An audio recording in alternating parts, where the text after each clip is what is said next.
ایک چھوٹے سے شہر میں ایک سوداگر رہتا تھا۔ وہ اور اس کی بیوی بہت سخی اور مہربان تھے۔ شہر میں ہر کوئی انہیں جانتا تھا اور ان کے گھر جا کر ان کی مہمان نوازی سے لطف اندوز ہوتا تھا۔ ایک دن سوداگر اپنے تمام جہاز سمندر میں ایک طوفان میں کھو بیٹھا۔ ان پر قیمتی سامان لدا ہوا تھا۔ تمام لوگ جنہوں نے اسے تجارت کے لیے قرض دیا تھا فوری واپسی کا مطالبہ کیا۔ میرے دوستوں نے بھی مجھے چھوڑ دیا ہے، انہیں صرف میری دولت پسند آئی، اس نے تلخی سے سوچا۔ میرے پاس اپنی بیوی اور بچوں کو دینے کے لیے سوائے تکلیف کے کچھ نہیں ہے۔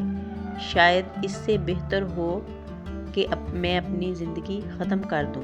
میں ان کی تکلیف کو دیکھ کر برداشت نہیں کر سکتا۔ ایسے ہی پریشان خیالات کے ساتھ سوداگر سو گیا۔ اس رات اس نے ایک عجیب خواب دیکھا۔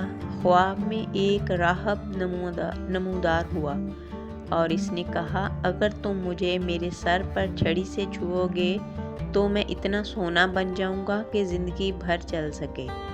خواب میں سوداگر نے اپنے آپ کو ایک چھڑی سے راہب کو چھوتے ہوئے دیکھا اور راہب سونے کے سکوں کے ایک بڑے ڈھیر میں تبدیل ہو گیا۔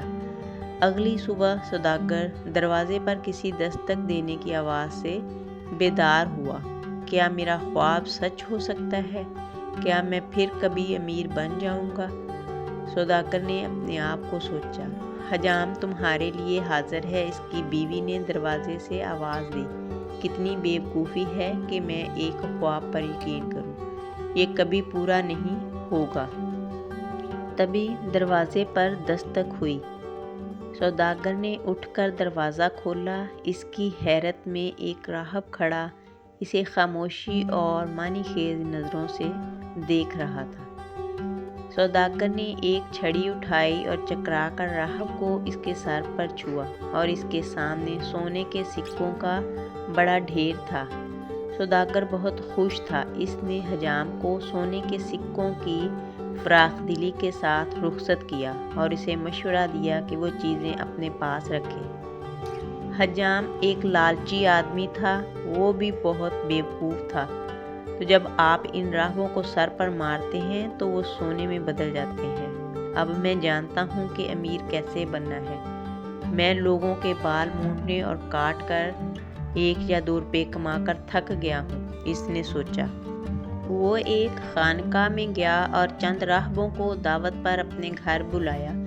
جیسے ہی راہب اس کے گھر میں داخل ہوئے، حجام نے لاٹھی لے کر ان کے سروں پر مارنا شروع کر دیا۔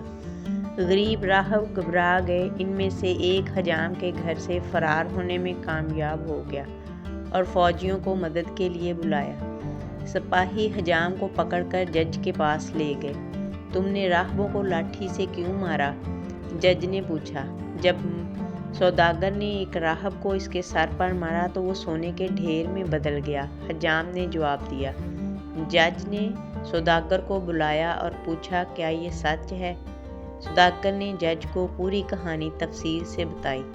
قصہ سن کر جج سمجھ گیا کہ حجام نے لالچ اور بے ایمانی کی وجہ سے یہ حرکت کی ہے اور احمق حجام کو سزا دی۔